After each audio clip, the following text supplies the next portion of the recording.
பிரவீன் ஒருத்தர் வந்து ஒரு டூ வீலர் வந்து வாங்கியிருக்காரு. அதோட பதிவு எண் வந்து குடுத்துருக்காங்க. ஓகேங்களா? அதாவது இங்கே பாருங்கள், அதோட கண்ணாடி பிரதிபலிப்பு வந்து இந்த ஆப்ஷனில் ஒன்று வந்து அதோட கண்ணாடி பிரதிபலிப்பு.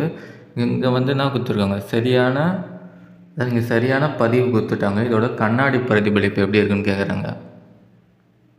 இந்த கொஸ்டின் பேப்பரோட மற்ற சம்ஸை பார்க்கணும், டிஸ்கிரிப்ஷனில் இருக்க ப்ளேலிஸ்ட்டை செக் பண்ணி பாருங்கள். இது வந்து ஈஸி தான். ஆக்சுவலாக வந்து என்ன பண்ணலான்னா, நீங்கள் வாட்ச் கொண்டு போவீங்க இல்லையா, கண்டிப்பாக அந்த வாட்சோட ரிஃப்ளெக்ஷன் வச்சு நம்ம ஆன்சர் சொல்லிடலாம். ஈஸி தான் அது. அந்த வாட்சை வந்து இதோ பாருங்கள், இந்த சைடு இல்லைன்னா இந்த சைடு, அதாவது லெஃப்ட்டு இல்லை ரைட்டு, நீங்கள் வச்ச ரிஃப்ளெக்ஷன் பார்த்தாலே தெரியும். பிளாக் டெயில் வாட்ச், அதாவது கருப்பு வாட்சாக இருந்தால் இன்னும் கிளியராகவே தெரியும். அதை வச்சு நம்ம வந்து ஆன்சர் சொல்லிடலாம். அதாவது லெஃப்ட் சைடு இல்லை ரைட் சைடு, எந்த சைடு வேணால் வைக்கலாம். இந்த சைடு இல்லை இந்த சைடு, எந்த சைடு வேணால் வைக்கலாம். எதனா ஒரு சைடு எடுத்துக்கோங்களேன். ரைட்டுனா சரி, ரைட்டுன்னு எடுத்துக்கோங்க. இந்த சைடு வச்சு பார்த்தாலே உங்களுக்கு வந்து இந்த ரிஃப்ளெக்ஷன் வந்து தெரியும். ஆன்சர் வந்து என்ன வரும், இது தான் வரும். அப்படிலாம் என்ன பண்ணலாம், இந்த ஆப்ஷன் இருக்குது பாருங்கள், இந்த ஆப்ஷன் ஆண்டதை இங்கே வச்சாலும் தெரியும் உங்களுக்கு ஆன்சர்.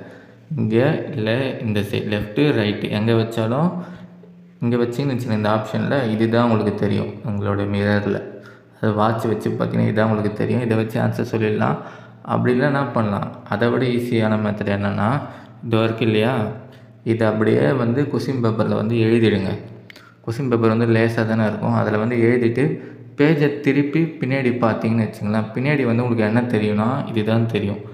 இதுதான் வந்து மிரருடைய இமேஜாக இருக்கும். ஓகேவா? அதாவது கொஸ்டின் பேப்பரில் எழுதிட்டு திருப்பி பார்த்தீங்கன்னா இதுதான் வந்து தெரியும். இதுதான் வந்து மிரர் இமேஜ். இதுவே வந்து மிரர் வந்து கீழே கொடுத்துருக்காங்க. அதாவது இது வந்து அடியில் இருந்தால் என்ன ஆகும்னா அப்படியே வந்து தலைகீழ் எழுதுகிற மாதிரி இருக்கும். அதேமாதிரி மேலே இருந்தால் இது வந்து வேறு மாதிரி இருக்கும். ஓகேவா? அந்த மாதிரி சம் வந்து ஏற்கனவே நம்ம சேனலில் போட்டிருக்கோம். தேவைப்பட்ட டிஸ்கிரிப்ஷனில் கொடுத்துருக்கேன், செக் பண்ணி பாருங்கள். ஓகேவா? இதுக்கு தான் ஆன்சரு, இதுதான் ஆப்ஷன் சி தான் வந்து ஆன்சர். நீங்கள் நார்மலாக வந்து இங்கே மிரர் வச்சா நான் இங்கே மிரர் வச்சா நான் வரும், இப்படி வரும், இப்படி லெஃப்ட் டு ரைட்டு வந்து இப்படி சேஞ்ச் ஆகி வரும். ஓகேவா? அந்த 8 வந்து அப்படியே தான் இருக்கும்.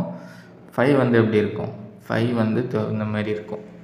ஆக்சுவலாக இந்த ஒரு எழுத்து நம்ம கரெக்டாக போட்டாலே போதும். ஏன்னா ஆப்ஷனில் பாருங்களேன், இந்த மாதிரி ஆரம்பிக்கிறது ஒன்று தான் இருக்குது. இந்த ஒன்று தெரிஞ்சாலே போதும். ஆன்சர் சி தான் வந்து ஆன்சர்.